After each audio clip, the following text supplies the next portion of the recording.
నియోజకవర్గ ఇన్ఛార్జ్ కనకం గణేష్ చెప్పారు.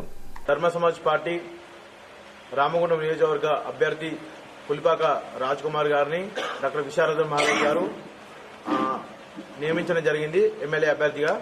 దీనికి గాను ఈ రామగుండంలో ముఖ్య సమస్య ఏంటి అంటే విద్య, వైద్యం, ఉపాధి, భూమి, ఇల్లు.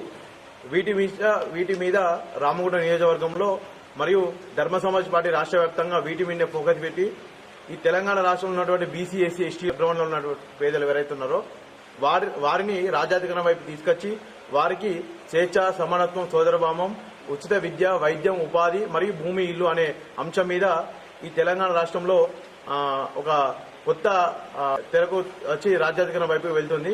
ముఖ్యంగా ఈ రామగుండం చూసుకుంటే ఇక్కడ ఉన్నటువంటి రాజకీయ నాయకులు, ఇక్కడ ఉన్నటువంటి ముగ్గురు నాయకులు, ముఖ్యంగా సోమారు సత్యనారాయణ గాని, కోరకాని చందర్ గాని, మక్కన్ సింగ్ గాని, వీళ్ళు విద్యార్థులను, ఇక్కడ ఉన్న యువకులను ఎన్నికలు వచ్చే సమయానికి వాళ్ళ ఒక తీవ్రవాదుల్లాగా తయారు చేసి